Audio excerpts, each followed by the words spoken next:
In this video, I am going to explain anatomical relationship between stomach and left shoulder. This is very important connection because when people have irritated stomach or mobility of stomach is inhibited, this can affect mobility of left shoulder. This is very interesting, right? But how? How can these two structures are connected? Because there's no physical connection in between stomach and left shoulder. The important structure is here, this one. This structure is phrenic nerve. Phrenic nerve. Phrenic nerve is from cervical spine 3 through 5. Then it passes inside of thorax, then it innervates this structure. This is diaphragm. Phrenic nerve innervates diaphragm. It innervates superior surface of diaphragm and inferior surface of diaphragm. This is very important structure for today's video, phrenic nerve. Okay? Then phrenic nerve has connection with stomach right here, because this part, the upper part of stomach, has attachment with diaphragm. Then phrenic nerve and stomach has attachment together. Okay, that's why stomach and phrenic nerve is connected. Okay, there is connection between stomach and phrenic nerve. But how can it reach to left shoulder? Okay, here's the thing. The one more important thing is this part. You see these nerve bundles? These are brachial plexus. Brachial plexus. Brachial plexus is very important for upper limb. Okay, it's from cervical spine 5 through thoracic spine 1. C5 through T1. If you look carefully, there is the common place between phrenic nerve and brachial plexus. What is it? It is C5 right here.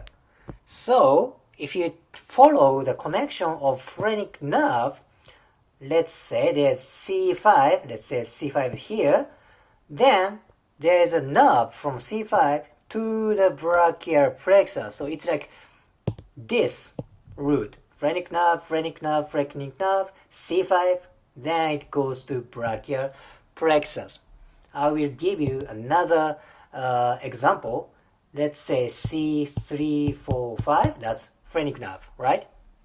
6, 7, 8, T1.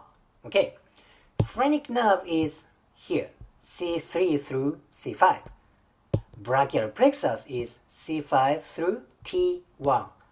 Then there is a connection between phrenic nerve and brachial plexus via C5. Yeah, that's why if this part of phrenic nerve is irritated, this can chase to the C5, then it can go to the brachial plexus.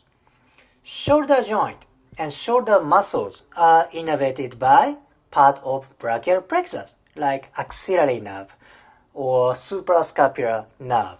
You know, many nerves innervated shoulder joint and shoulder muscles. Okay, that makes sense. From stomach, phrenic nerve, then goes this way. Actually, one more place is very important. That is cervical spine. Yeah, cervical spine can be affected from stomach. I shall explain the phrenic nerve again. Phrenic nerve is from C3 through 5. Then there's another plexus on cervical spine, which is cervical plexus. Cervical plexus is from C1 through C4. Let's say C1, 2, 3, 4. Then there's phrenic nerve C3, 4, 5. This is cervical plexus. And this is phrenic nerve. Let's say here is diaphragm, phrenic nerve, goes this way, this way, then it can affect cervical spines and neck muscles. So basically, the stomach dysfunction can affect left shoulder and left cervical spine and left side neck muscle. Why? Because of phrenic nerve connection. However, if you chase this nervous connection, that can affect elbow joint or wrist joint or fingers all the way down to tips of fingers. This is my personal opinion.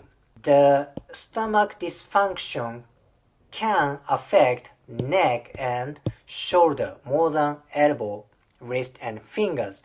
I think it's just due to location, because shoulder and neck is closer than elbow and wrist joint. Okay, it's close to the stomach. That's why it has more effect for shoulder and neck.